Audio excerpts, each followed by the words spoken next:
আসসালামু আলাইকুম। আপনারা জানেন অন্তর্বর্তীকালীন সরকার গঠিত হওয়ার পর থেকে মানুষের ধারণা ছিল অন্তর্বর্তীকালীন সরকার ন্যায় বিচার প্রতিষ্ঠা করবে, ন্যায় নীতি প্রতিষ্ঠা করবে, সুশাসন প্রতিষ্ঠা করবে। যেখানে আওয়ামী লীগ সরকারের আমলে যে সমস্ত কার্যক্রমগুলো ঘটেছে বা হয়েছে ওই সমস্ত কার্যক্রমগুলো হবে না। অর্থাৎ জনগণের জানমালের নিরাপত্তা সব কিছু দিবে। কিন্তু আসলে আমরা দেখছি সেই ক্ষেত্রে অন্তর্বর্তীকালীন সরকার ব্যর্থ। যেখানে যখন ধানমন্ডি ৩২ নম্বর ভাঙা হচ্ছে তখন অন্তর্বর্তীকালীন সরকার নীরবে বসে আছে, তখন ডেইলি স্টার এবং প্রথম আলো পড়তেছে, তখন অন্তর্বর্তীকালীন সরকারের যে স্বরাষ্ট্র উপদেষ্টা তিনি ঘুমাচ্ছেন। যখন এই যে রাষ্ট্রের কোনো জায়গায় মব তৈরি হচ্ছে তখন সেনাবাহিনী সেখানে নীরবে দাঁড়িয়ে থাকে বা পুলিশ প্রশাসন সেখানে অসহায়ের মতো ভূমিকা পালন করে। এটা আমরা দেখেছি আমাদের নিত্যদিনের এই সমস্ত ঘটনাগুলো। অর্থাৎ বাংলাদেশের পুলিশ প্রশাসন বা সেনাবাহিনী সবার থেকে এখন শক্তিশালী হচ্ছে মব ক্রিয়েটকারী বা মব তৈরিকারীরা। এটা আমরা সবাই দেখেছি এবং জানি। অন্তর্বর্তীকালীন সরকার বলেছেন ইতিহাসের সবচেয়ে সেরা এবং সুন্দর একটা গ্রহণযোগ্য নির্বাচন দেবেন, সেই পথে তিনি হাঁটছেন। এখন এটা তিনি কতটুকু সেই পথে হাঁটছেন তার বাস্তবতার নমুনা একটা এখন আমরা দিচ্ছি। আশা করি আপনারা সম্পূর্ণ ভিডিওটা দেখবেন এবং আপনাদের মূল্যবান মতামতটা আমাদের কমেন্ট বক্সে লিখে জানাবেন। চলুন শুরু করা যাক। আপনারা জানেন আওয়ামী লীগ সরকারের আমলে বিশেষ করে 2014 সালে যে নির্বাচনটা হয়েছে ওই নির্বাচনটা ছিল একতরফা নির্বাচন। সেই নির্বাচনে বিএনপি আসেনি।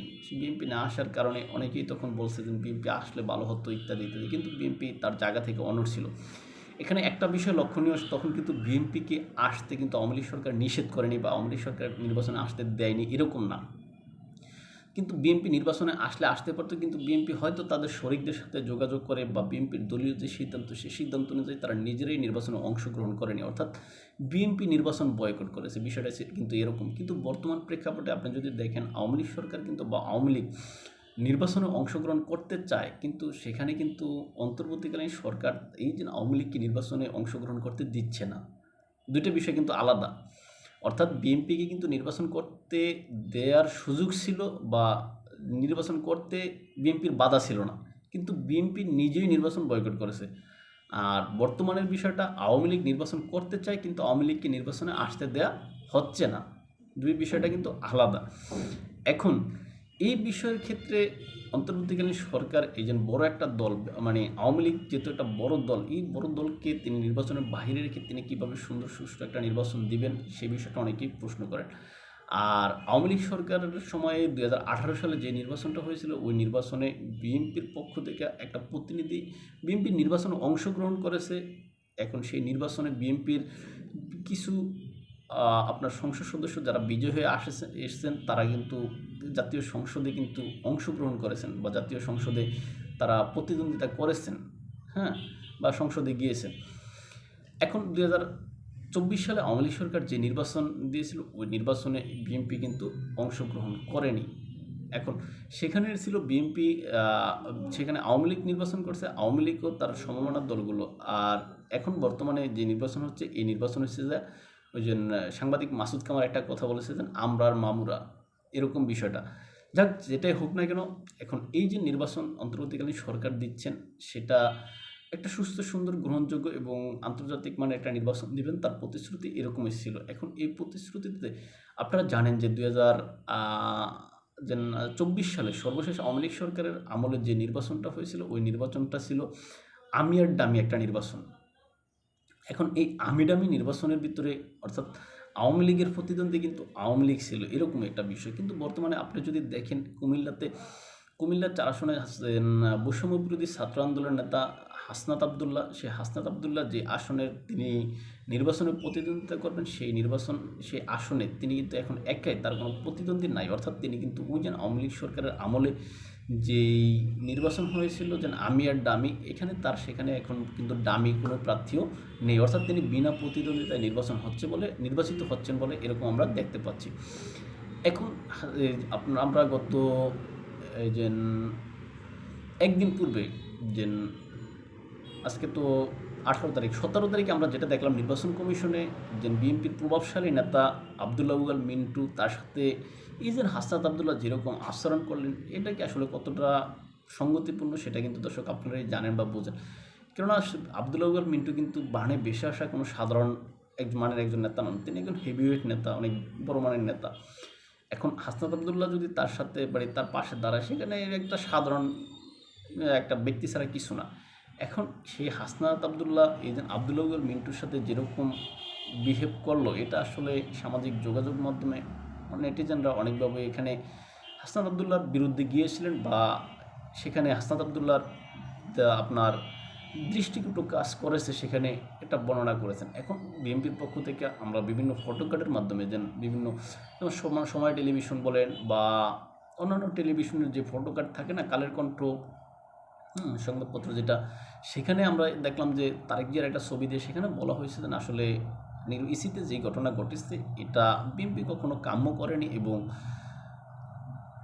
এটাতে আসলে বিএনপি ধৈর্য ধারণ করে এটা পর্যবেক্ষণ করতেছে, এরকম একটা কথাই বলা হয়েছে। এখন এই যে হাসনাত আবদুল্লাহ তিনি নিজে যে এখানে আপনার বিনা প্রতিদ্বন্দ্বিতায় নির্বাচিত হচ্ছেন, অথচ তারা যে বড় বড় কথা টকশোতে এসব বলেন, বা তারা যে বড় বড় হুঙ্কার ছাড়েন, তারা কখনো ক্যান্টনমেন্ট ঘুরিয়ে দিবেন, তারা কখনো বাংলাদেশের সংবিধান চেঞ্জ করে ফেলাইবেন, তারা কখনো ইত্যাদি ইত্যাদি হ্যাং ত্যাং করেন, যেটা বলেন না কেন।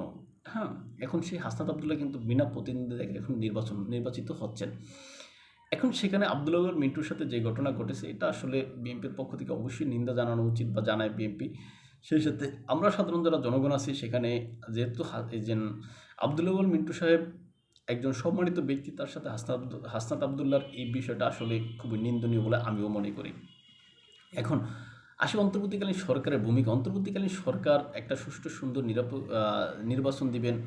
হ্যাঁ, সেখানে আসলে আমরা সুষ্ঠু সুন্দর বলতে কি বুঝি, যেখানে অনেকেই মনে করেন যে আসলে 12ই ফেব্রুয়ারি নির্বাচনটা হবে কি না। এখন এই নির্বাচনটা আসলে না হওয়ার সম্ভাবনাই অনেকে বেশি মনে করেন, কেননা এখানে বিভিন্ন সমীকরণ এখানে অনেকে দাঁড় করান। এখানে এই যে জামাতের সাথে যে চরমনাই বলেন বা 11 দলীয় জোট, তাদের সেখান থেকে চরমনাই বের হয়ে যাওয়া, এখন এটাকে অনেকে একটা মেটিকুলাস ডিজাইন হিসাবেই দেখেন, কেননা এই যে জামাত এখনও চাচ্ছে না যে এই মুহূর্তে নির্বাচনটা হোক।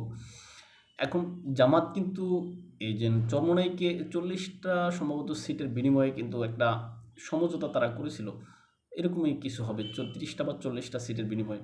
এখন হয়তো জামাতের সেই প্রস্তাবে চরমনাই রাজি হয়নি, এখন চরমনাই কিন্তু সেখান থেকে বের হয়ে যাচ্ছে। এটার কারণে জামাতের কিন্তু বড় ধরনের একটা ক্ষতি হচ্ছে। সেটা আপনারা দেখেন যে জামাত কিন্তু যে 30টা বা 40টা আসনে চরমনাইকে এখানে প্রার্থী সাবমিট করিয়েছে, সেখানে কিন্তু জামাত নিজেদের কোনো প্রার্থী আর দেয়নি। এখন চরমনাই যেহেতু জামাতের থেকে বের হয়ে গেছে, এখন ওই 40টা আসন কিন্তু ফাঁকা পড়ে আছে, সেখানে কিন্তু জামাতের কোনো প্রার্থী নাই। এখন এটা জামাতের জন্য একটা চ্যালেঞ্জিং হবে বলে আমি মনে করি। আর এই জন্যই জামাত বা ওই যে এনসিপি, এদের মাধ্যমে দেখবেন যে যে কোনো একটা আন্দোলন, যে কোনো একটা ইস্যু হোক, সেটা হাদি হত্যার বিচার হোক, সেটা XYZ বিষয় নিয়ে হ্যাঁ রাজপথ উত্তপ্ত করে তারা তখন নির্বাচনটা পিছিয়ে দেবে।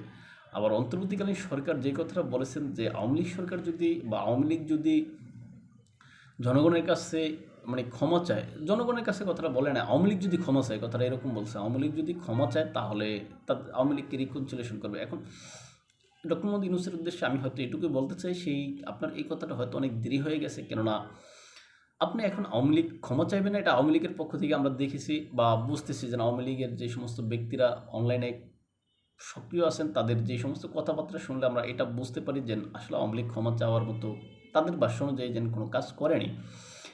এখন সরকার চাইতে, অন্তর্বর্তী সরকার চাইছে আওয়ামী লীগ ক্ষমা চাক। এখন আওয়ামী লীগের ভাষ্য অনুযায়ী তারা যেহেতু অন্যায় করেনি, এখানে তারা ক্ষমা চাইবে না। এখানে আপনারা দেখতে পারেন যে ঢাকা 17 আসনের সাবেক সংসদ সদস্য জনাব আরাফাতের একটা পোস্ট আমরা দেখেছি, সেখানে তিনি বলেছেন হ্যাঁ আওয়ামী লীগ সরকার অন্যায় করে নাই, মানে অন্যায় করেছে, যেটা আওয়ামী লীগ সরকারের উচিত ছিল জনগণের নিরাপত্তা দেওয়া।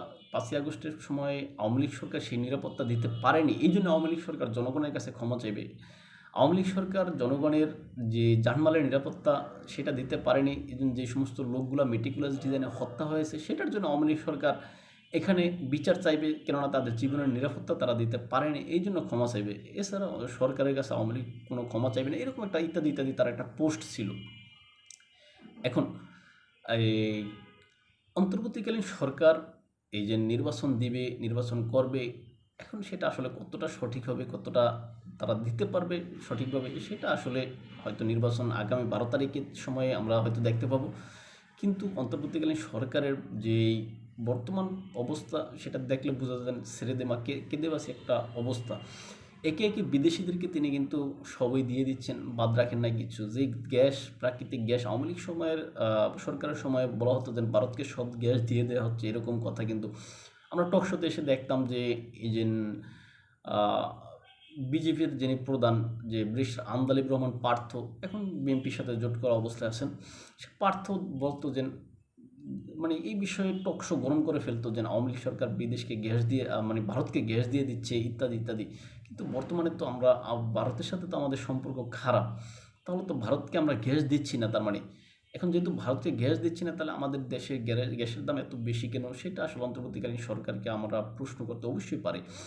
আপনারা দেখেন যে এই যে গতকালকে অর্থাৎ 17 তারিখে আপনারা চিতই পিঠা খান কিনা আমরা জানি না, এই যে ঢাকা শহরে দেখবেন এই যে শীতের সময় চিতই পিঠা বিক্রি করে, বাফা পিঠা, চিতই পিঠা, ওখানে বসে বসে চিতই পিঠা খাচ্ছিলাম গতকালকে। তখন কিন্তু জিজ্ঞেস করেছিলাম যে খালা এই যে পিঠা বেসো পোষে, তখন তার যে ভাষ্য ছিল যে মামা গ্যাসের দাম এত বেশি এত বেশি এত বেশি যে বেচে পোষে না, শুধুমাত্র আগে থেকে বেচতেছি এই জন্য নিয়ে বসে আছি।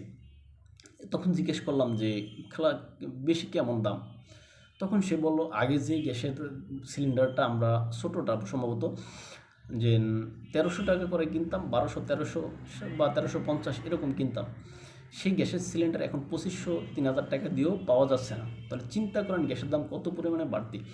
এখন আমার কথা এখানে যে আওয়ামী লীগ সরকারের আমলে আমরা দোষ দিতাম যে আওয়ামী লীগ সরকার ভারতকে সব দিয়ে দিচ্ছে। এখন আওয়ামী লীগ সরকার ভারতকে সব দিয়ে দেওয়ার পরেও আমাদের গ্যাসের দাম কিন্তু এত বেশি ছিল না। এখন অন্তর্বর্তীকালীন সরকারের প্রাথমিক পর্যায়ে এসেও কিন্তু গ্যাসের দাম এত বাড়েনি, কিন্তু হঠাৎ করে অন্তর্বর্তীকালীন সরকারের সময় এই গ্যাসের দাম এত বাড়তি কেন, ডাবলের থেকেও বেশি কেন বাড়তি, এটা অবশ্যই আমরা প্রশ্ন করতে পারি। এখন অন্তর্বর্তীকালীন সরকার বিদেশিরা তো তাদের বন্ধু, তিনি তো গর্ব করে বলেছিলেন আমরা বিদেশে যাব না, বিদেশিরা আমাদের কাছে আসবে। আসলে তার সেই কথাটাই বাস্তবে হচ্ছে, একে একে করে বিদেশের সব দেশের ভিসা আমাদের জন্য বন্ধ হয়ে যাচ্ছে, এটা আমরা দেখেছি বা দেখতে পাচ্ছি। এখন এই যে আমরা বিদেশিদের কাছে যাব না, বিদেশিরা আমাদের কাছে আসবে, কিন্তু বিদেশিরা আমাদের কাছে আসবে কেন, আমাদের যা কিছু আছে প্রাকৃতিক সম্পদ টম্পদ তার লুটে নেওয়ার জন্য। আমরা বন্দর বিদেশিদেরকে দিয়ে দিচ্ছি, আমরা অন্য অন্য যে সমস্ত স্বার্থ সংশ্লিষ্ট বিষয়গুলো রয়েছে সেগুলো বিদেশিদেরকে পর্যায়ক্রমে দিয়ে দিচ্ছি। এমনকি ওই সমস্ত চুক্তিগুলো আমরা এমনভাবে করেছি যেটা আসলে প্রকাশ করা যাবে না এরকম কথা, যেমন সালাউদ্দিন আহমেদের মতো ব্যক্তিও গত 6 আগস্টে যে কথা বলেছিলেন যে বিদেশিদের সাথে বন্দরের বিষয়ে যে চুক্তি হয়েছে এটা প্রকাশযোগ্য নয়। সুতরাং সব মিলে আসলে দেশের ভিতরে কি হচ্ছে, কি হইতেছে, কি সেরা নির্বাচন হচ্ছে, সেটা আসলে হয়তো আগামী 12 তারিখ আমরা দেখতে পাবো। এর ভিতরে হয়তো অনেক নাটকীয় ঘটনা ঘটবে, সেই নাটকের ঘটনা হয়তো আমরা সাক্ষী হব। তাই ভালো থাকবেন সবাই, দেখাবো অন্য কোনো ভিডিওতে অন্য কোনো বিষয়ে। আল্লাহ হাফিজ। আমাদের কিন্তু আপনারা ফলো করতে চান ইউটিউব এবং ফেসবুকে স্বপ্নচারী কথা নামে, ইনস্টাগ্রাম ও টিকটকে এনেদের সামনে দেখতে পারেন। আল্লাহ হাফিজ।